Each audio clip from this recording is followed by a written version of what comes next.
What's up, guys? Welcome to Daily Dose of Reddit. This is your host, Zach, and today's subreddit is r/ProRevenge. This story's called, I recorded a coworker loving himself at work for eating my chocolate. Please respectfully correct me if you see typos or anything because English is not my first language and I want to get better at it. Also, this is my first post here. Before you get to that part, I need to clarify that yes, I have a video, but I would never post it or anything because I would get in trouble for it and because it is a ridiculous story. It's up to you if you believe it or not. Let's name everyone involved in this. John, my boyfriend, the designer. Jenny, me, I mostly did video. Sarah, another coworker, she was the best photographer there. Mario. To say that he was useless is an understatement. The reason why I'm writing this. Donna, the director's assistant. Amy, the accountant. Years ago, I worked in a government institution where I live. It wasn't a good job. It was basically volunteer paid work that was an excuse to not give employees any security a real job would offer, but I accepted because I needed the money and I had just finished college. I used to work in the communication department with 4 other coworkers. One of them was my boyfriend, still together to this day, and the youngest one, Mario, was a guy who was still in high school and got his girlfriend pregnant. His mom worked in another government institution and she got him that job. That's one of the reasons the boss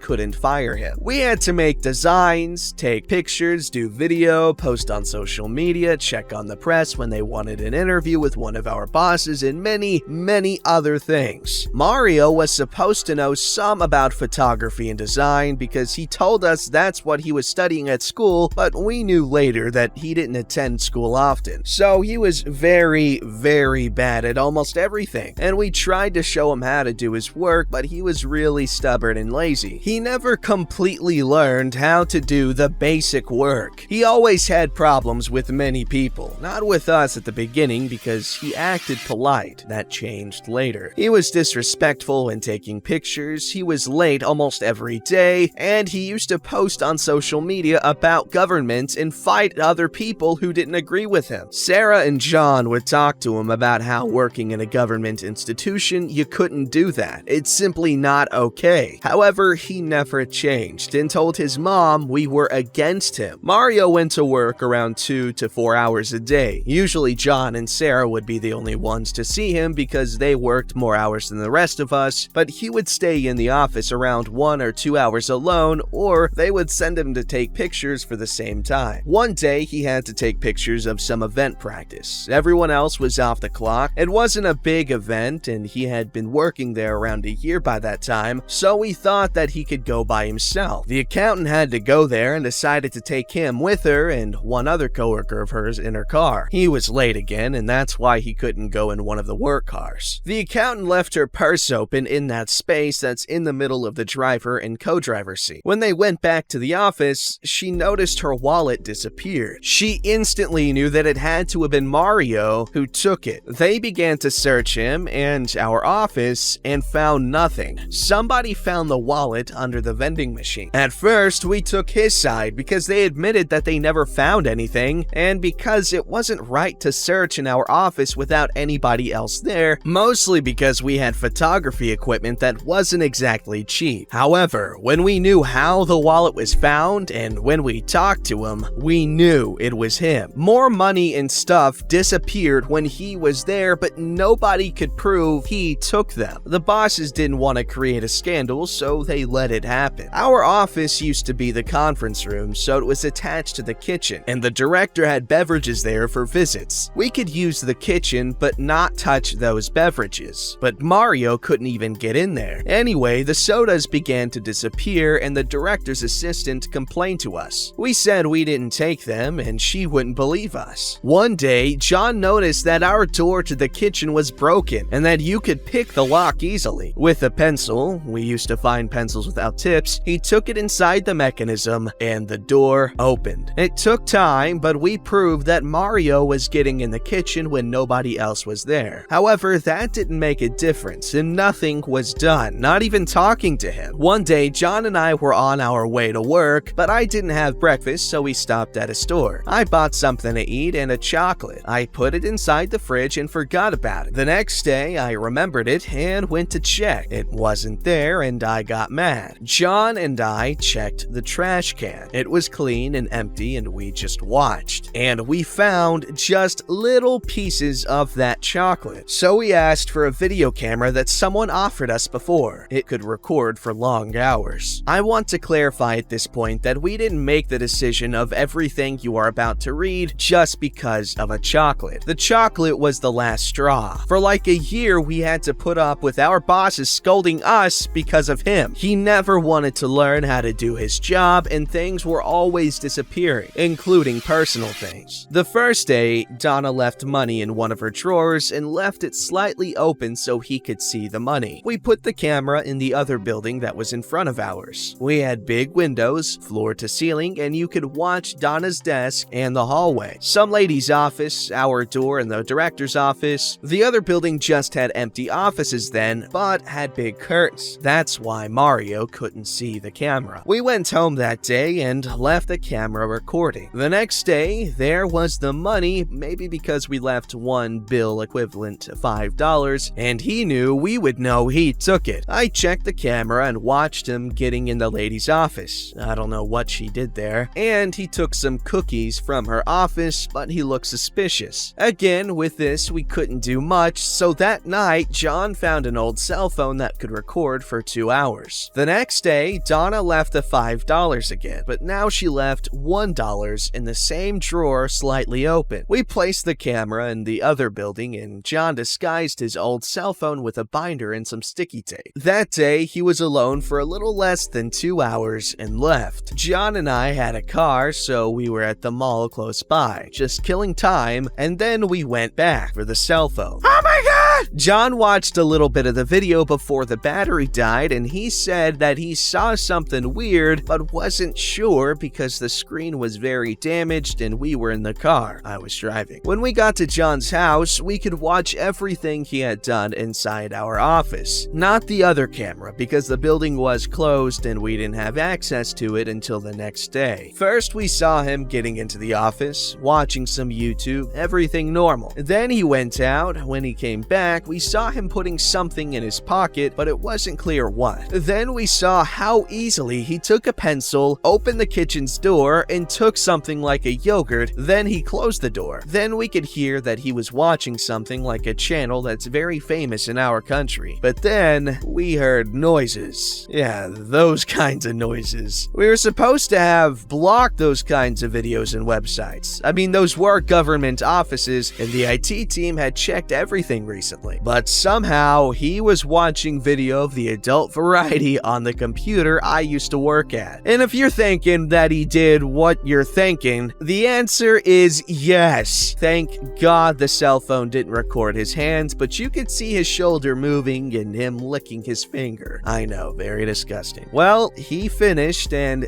didn't even wash his hands. I was so shocked and disgusted when I saw that I wanted to cry. The next day, the first thing I did was to call the IT department to clean the computer. We didn't say why because of obvious reasons. John took the camera and we could watch him when he went out of the office and checked carefully if somebody was around. Then he went to Donna's desk and took $1. He went inside the woman's office and took something, but we couldn't see what. Then he went into our office. We called Donna to our office and she was shocked. Then Sarah watched the video as soon as she got there. Then the director arrived and we asked him and Amy to go to our office. We showed them the video. The director was very young and trusted us a lot, so he didn't hold his laughter when the self-love pat began. Amy was a young and delicate woman, so she just turned around and covered her eyes while letting a small scream out. We finally get the proof needed to fire him. When he got to work, they didn't let him in. I don't know how the conversations went, but I know some of the words exchanged. "You stole